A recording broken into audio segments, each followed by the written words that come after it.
میں ناظرین ایک مرتبہ پھر خوش آمدید، اور اس سیگمنٹ میں ہماری خصوصی مہمان محترمہ ہما بقائی صاحبہ کسی تعارف کی محتاج نہیں، سینئر تجزیہ کار ہیں، مبصر ہیں، استاد ہیں، مصنف ہیں، بہت سارے تعارف ہیں ان کے. بہت شکریہ ہما صاحبہ.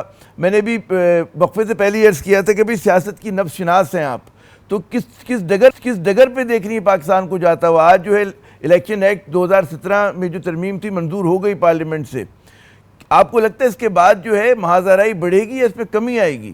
جی نہیں، میرا نہیں خیال کہ اب تک جتنی بھی ایفرٹس کی گئی ہیں یا جتنے بھی اقدامات اٹھائے گئے ہیں اس سوچ اور فہم کے ساتھ کہ پولرائزیشن کم ہو، اسٹیبلٹی آئے، ان میں سے ایک نے بھی ہمیں اس طرف نہیں لے گیا ہے.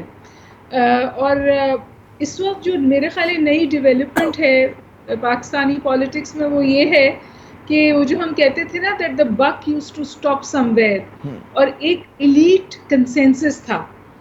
جو ہماری ایلیٹ انسٹیٹیوشنز تھے ان کا بھی ایک کنسنسس تھا، وہ کنسنسس فریکچر ہو گیا. تو ایک تو ہمارے پاس انٹر انسٹیٹیوشنل کانفلکٹ ہے اور انٹرا انسٹیٹیوشنل کانفلکٹ بھی ہے.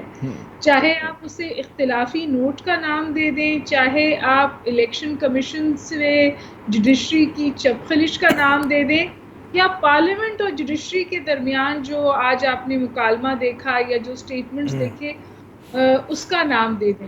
تو ابھی دیکھیے جیسے ہی آپ نے کہا یہ بل پاس ہو گیا، ایک تو جب ایک ایسا بل پاس ہوتا ہے ایک ایسی پارلیمان میں جہاں اپوزیشن نان ایگزسٹنٹ ہے، تو وہ ایز اٹ از ڈائلیوٹ ہو جاتا ہے. اور دیکھیے سری لنکا، پھر بنگلہ دیش، تو سوال تو اٹھ رہا ہے نا کہ کیا پاکستان انفارچونیٹلی اس طرف بڑھ رہا ہے. آپ نے کہا کہ جی پولرائزیشن کو کم کرنے کی کوشش ہوئی، کیا واقعی ہوئی تھی؟ سنجیدہ کوشش تھی یا صرف لپ سروس دی گئی کہ جناب معاملات ٹھیک ہو جائیں؟ کوئی حقیقی کوشش ہوتی ہوئی نظر آئی آپ کو؟ میرا خیال ہے کچھ تھوڑا بہت ایڈمنٹ بیہیویئر رہا، اور لچک جب آتی ہے تو it's too little too late. بالخصوص پی ٹی آئی کے حوالے سے. ایک تو پی ٹی آئی میں کہتی ہوں اب بالکل واضح طور پہ ایسا لگتا ہے کہ ایک اسٹریٹجک کنفیوژن ہے، اور ان کو خود بھی اپنا وے فارورڈ کا ادراک نہیں ہے. اچھا انٹرسٹنگلی یہ ہو رہا ہے جو ایکسپیکٹڈ تھا کہ پی ایم ایل این اور پیپلز پارٹی ضرورت کے لیے جڑتے ہیں اور مشکل کے وقت ایک دوسرے سے علیحدہ نظر آتے ہیں. بالخصوص پیپلز پارٹی اس پورے اکنامک کانسٹرکٹ کا کوئی بوجھ اٹھانے کو تیار نہیں. درست. تو یہ آپ نے جو کہا کہ بھئی پی ٹی آئی میں کنفیوژن ہے، تو کنفیوژن سمجھ میں آتا ہے کہ جی مرکزی قیادت جیل میں ہے، بہت زیادہ دباؤ ہے. آپ کو کیا لگتا ہے کہ حکومت کے صفوں میں کلیئرٹی ہے؟ شہباز شریف صاحب کی جو کابینہ ہے اس کی صفوں میں کلیئرٹی ہے؟ وہ بالکل یقین کے ساتھ آگے بڑھ رہے ہیں؟ دیکھیے یہ صرف پاکستان تک محدود نہیں ہے. اس وقت یہ کہا جاتا ہے کہ 2024 میں half the world went to polls, مطلب 50% پاپولیشن دنیا کی جو تھی اس میں الیکشنز ہوں گے یا ہو جائیں گے. اور تمام جو جھکاؤ ہے اس طرف اس وقت وہ ہائیبرڈ رجیمز کی طرف ہے. ہائیبرڈ رجیم کا نام شروع ہوا عمران خان صاحب کی حکومت سے، لیکن اب وہ ہماری حکومتوں کا ٹریڈ مارک بن گیا ہے. اصل جو چشمہ ہے طاقت کا وہ کون ہے اور وہ کہاں ہے، اس کنفیوژن کی وجہ سے بھی صورتحال آگے نہیں بڑھتی. بعض دفعہ کچھ جماعتیں یہ بات کھل کر کہہ دیتی ہیں، کچھ ڈھکے چھپے کہتی ہیں، اور یہ جو اقتدار کی بقا کی جنگ ہے نا، اس اقتدار کی بقا کی جنگ میں جو عام آدمی ہے وہ پس گیا ہے. وہ پس رہا ہے. اچھا اس اقتدار اور بقا کی جنگ میں آپ کو شہباز شریف صاحب اور یہ پارلیمان جو ہے 5 برس پورے کرتی نظر آ رہی ہے؟ کیونکہ حکومت نے 5 مہینے بعد ہی کہنا شروع کر دیا جی ہم لوگ جو ہیں اپنا مدت پوری کریں گے. تو یہ بڑا سوال لوگ اٹھا رہے ہیں کہ جناب کیا ان کو کوئی دباؤ کا شکار ہیں، کسی خدشے کا شکار ہیں؟ آپ کا کیا تجزیہ ہے؟ میرے خیال ہے وہ تو بیچاری ہری حکومت پاکستان میں آ کے کہتی ہے کہ ہم ہر حال میں اپنی مدت پوری کریں گے. کہ آپ کو یاد ہے وہ گیلانی صاحب جب پرائم منسٹر بنے تھے تو انہوں نے ایک دفعہ فلور پہ کہا تھا بھائی مجھے بتا دیں میری حکومت کب جاری ہے تاکہ میں تب تک کام کر لوں.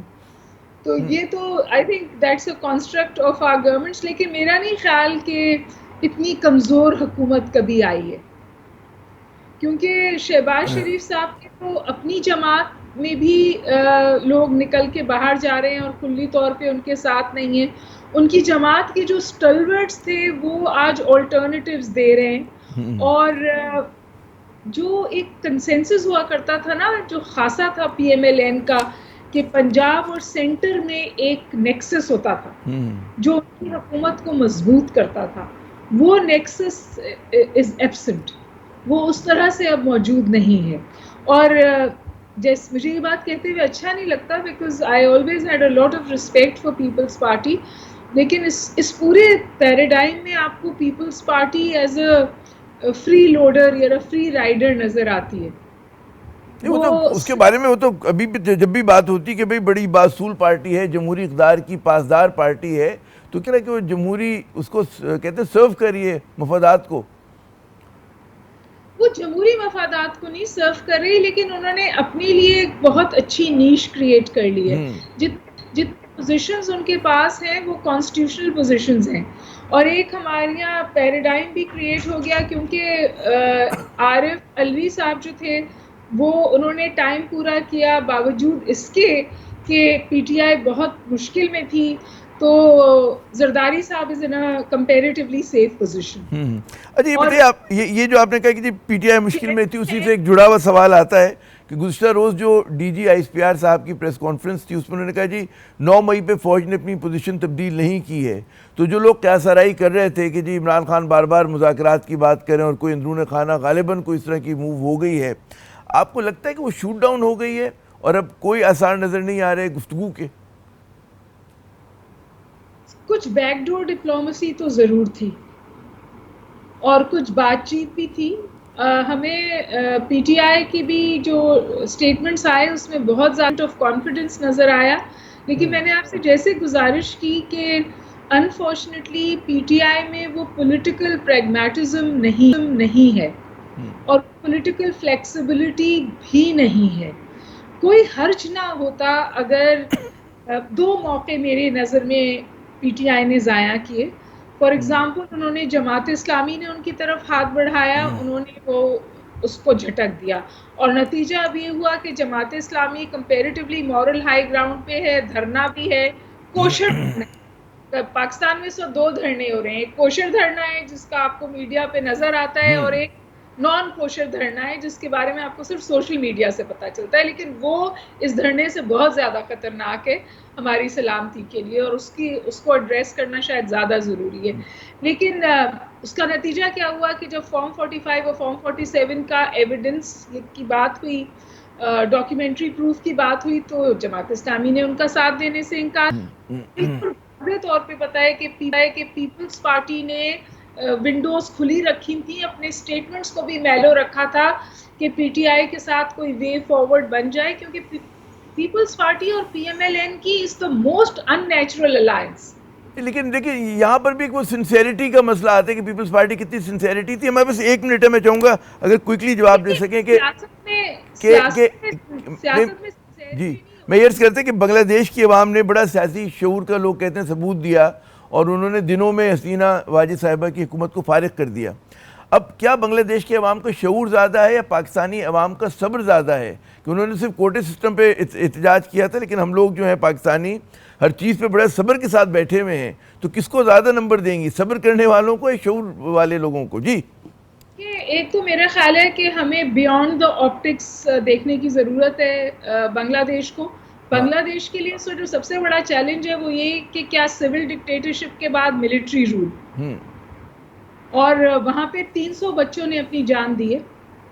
اور بات کہاں سے شروع ہوئی تھی کہ جو کورٹ نے فیصلہ دیا تھا, حسینہ واجد صاحبہ نے وہ فیصلہ ماننے سے انکار کیا تھا. تو اگر آپ کو سملیرٹی ڈھونڈنی ہے تو دیکھیے کہ کیا ہم وہی راستے پہ تو نہیں چل پڑے کہ جب کوئی ایک ادارہ اپنی بات کرتا ہے تو دوسرا ادارہ کہتا ہے نہیں میں اسے کاؤنٹر کروں گا. تو یہ جو پولرائزیشن جو ہے وہ بڑھتی جا رہی ہے. یقیناً بڑا سنجیدہ موضوع ہے ہما صاحب, اس پہ تفصیل سے بات ادھار رہی. بہت شکریہ, آپ نے اپنا قیمتی وقت دیا. ناظرین آپ نے ہما گفتگو سنی.